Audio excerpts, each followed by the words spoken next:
Howdy, everyone. Welcome to the Doodle Dad podcast. I'm Justin Lopez with Supreme Doodles of Texas. And oh man, I'm excited about this episode. We're gonna get real here. We're gonna talk about life after go home. You know, it's exciting as hell to bring a golden doodle home. I mean, it's something new. It's they're so cute. You build up this anticipation for 8 weeks when the puppy's here with us, and I send you weekly photos, and you get to watch on social media how your puppy is raised and how it's doing and all of the things. And it just builds up so much excitement. And it is a very exciting time. But I want to be honest. And um, it's a great thing to bring a puppy into your home. But I want to talk about what not a lot of people talk about. And that's life after go home. It's the first few days, but the first few weeks, they're not about perfection. They're about survival and consistency. And that's the God honest truth. Your puppy isn't coming home trained. I just got news for you. Your puppy is not coming home trained at 8 weeks old. They're coming home ready to learn. And you've got to understand that. We build a foundation for you here, but there is work to be done when the puppy comes home to you. You might feel tired, you might feel overwhelmed, but that doesn't necessarily mean you're doing it wrong. I mean, those first few days are going to be exhausting. But you got this. Every dog you've ever met started out as a tiny little menace. I mean, that's the truth. They all start somewhere. These are babies. Think of it like that. That dog is going to need to potty. That dog is going to want to play. That dog is going to want your attention, and you have to stay positive and consistent. All right. If you're listening to this and you are just flat out exhausted or you're frustrated, you're not alone. Okay. If you've asked yourself, why did I do this? You're not alone. Timing is everything with potty training. All right. And let's break that down. If you just get one thing out of this podcast, I want you to get this. All right. Puppies don't tell you, they show you. Do not expect to sit on a couch or to be reading a book or something like that and expect for your 8 week, your 9 week, your 10 week puppy to tell you when they need to go to the restroom. Let them show you. Take them out first thing in the morning. Take them out after every single nap. Take them out after eating or drinking. Take them out after playtime, before bedtime, every 20 to 30 minutes for the first few weeks. Take them outside. Let them show you that they need to go to the restroom. Always use the same door, the same exit. Always use the same door and always use the same potty area. That muscle memory, you're going to be surprised with that. Don't go out the front door, then the back door, then the side door, then the garage door. Go out the same door and go to the same area when you're potty training. Don't wander. When you go outside to let them potty, you stand still. Don't wander or distract them. Let them focus. Now, when they go to the bathroom, that's an exciting time for everybody, right? You celebrate like it's, the Olympics. You celebrate like it's the Super Bowl. I mean, give a calm but firm, exciting acknowledgement. Yes, good job. Give them that just few words. Don't draw it out. Just give them that words of affirmation, that confirmation that they need that confidence. Treat them after, not while. Give them a treat right after. If you are looking for a good nutritional treat that's good for the puppy, you could go to our website, supremedoodlesoftexas.com. We've got a puppy starter kit there that we have linked some good treats for you to go and choose from. So go to our puppy starter kit. There's some great treats that we recommend. But listen, your puppy, just get your mind right. Your puppy is going to make accidents. It's a puppy. It's a baby. They're going to have accidents. Don't scold them. All right? Don't rub their nose in it. That's a myth, guys. When you take a puppy and you rub their nose in their pee or poop, are you serious? Come on. That's not, positive reinforcement. That's the complete opposite, okay? Clean that area appropriately. You want to clean that area so that it's not attractive to them to go back to that spot that they've made an accident in. Do some self-reflecting. Ask yourself, did I wait too long? Okay? It's not always the puppy's fault. They are babies. So remember, ask yourself, did I wait too long? This phase doesn't last forever.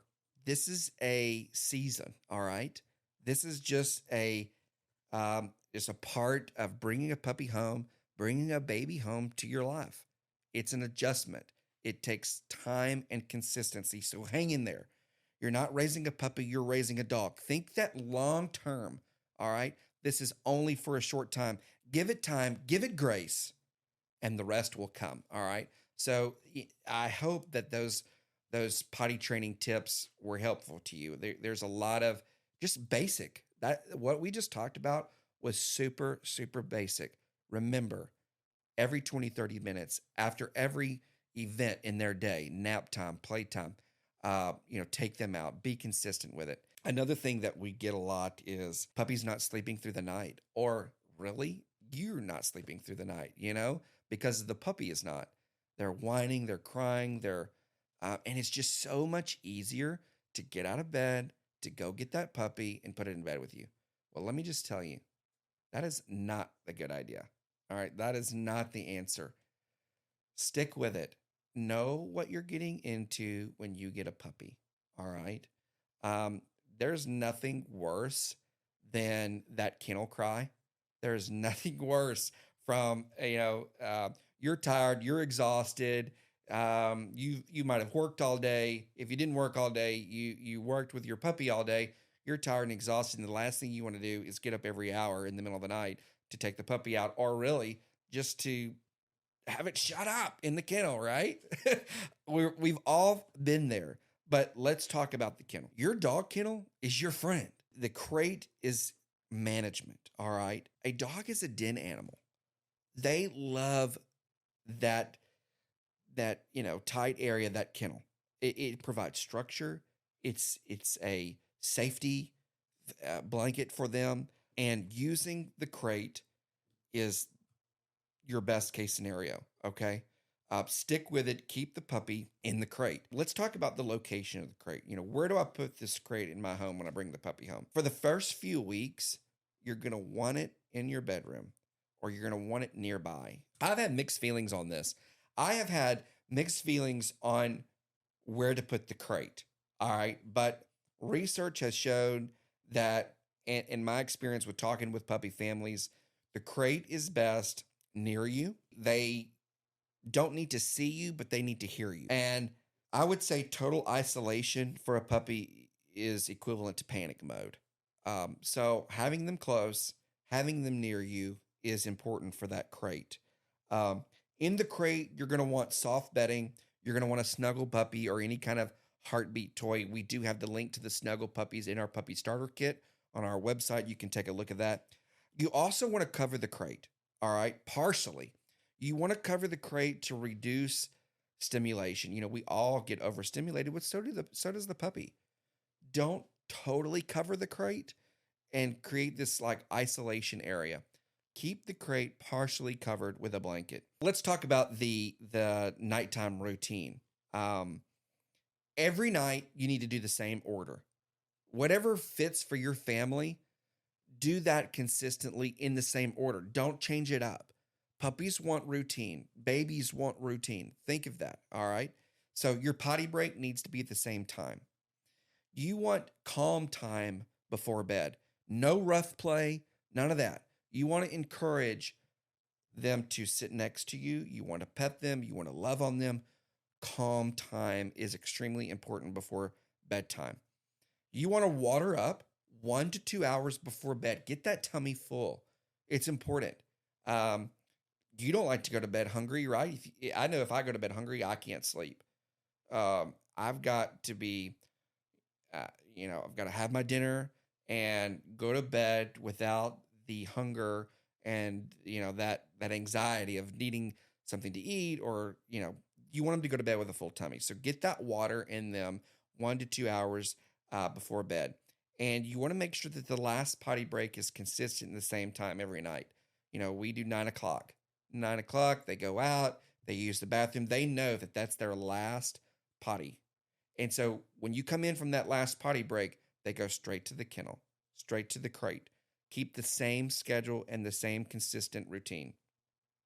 In the middle of the night, potty breaks, if they wake up crying in the crate, you get up, you open the kennel door, and you go straight outside. Remember, we talked about the same door, the same area.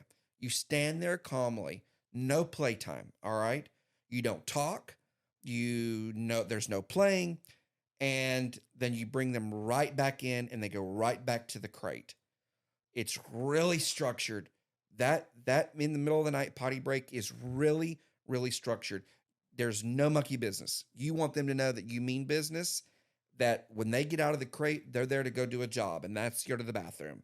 Okay. And then when you put them back in the crate, turn the lights off. Remember, you want it calm, you want it dark. You don't sleep with the light on, right? Neither do they. When they are in the crate, they are going to cry, and they're going to cry for a multitude of reasons. They want to play. They're young. They're puppies. They've got a lot of energy. Maybe they're having some separation anxiety from mom and their litter mates. There's a lot that goes into it. Don't give in immediately. All right. Pause and listen is important. Are they panicking, or are they just protesting? I mean, are they panicking, or are they protesting to be in the kennel? Think about that. You need to respond calmly, not emotionally. Like we said, puppy exhaustion is a thing. You're going to hit a wall, but you're doing the right thing. You've got this. We've got faith in you, all right? So respond calmly, not emotionally. A puppy that doesn't sleep, they cannot learn. So think about that, all right? An overtired puppy, they bite more, they cry more, they potty more and worse. Sleep is not an option. It's fundamental to a puppy's neurological learning experience, their growth, etc. They need rest, all right? Listen, you're going to be excited when you bring a puppy home, but too much freedom too fast is an issue, all right? You've got to make sure that you're not skipping naps, you're not letting guilt override structure, and inconsistent schedules on weekends. Try not to break that up. Stick to your schedule, okay? Expecting adult behavior from a baby is just not realistic. It takes consistency, it takes time, it takes effort, and it is going to be exhaustion. That is my real talk for you. All right. Golden Doodles are great. The good thing about adopting a Golden Doodle, especially from Supreme Doodles of Texas, is that you're getting that Golden Doodle foundation. They are smart. They are loving. They are caring. They want to play. You're going to get that energy out of them. They want to play, but let me tell you, they want to cuddle up with you and have that nighttime time. So hang in there. You've got the right breed, I promise. You've got the right breeder and the foundation that came to your home. So hang in there. You've got this. Remember that, people say, well, I feel like I've taken 2 steps forward and 1 step back. But you've taken a step forward, right? You just said it. I feel like I've taken 2 steps forward and 1 step back. Lean on those positive moments. At least you've taken a step, right? So hang in there. You've got this, and we're here for you. Thanks for tuning in to another episode of the Doodle Dad podcast. We're here for it. We're here for the exhaustion text at 10 o'clock at night. Send us a text. We're here to help you walk you through that moment in that time. We've got your back, all right?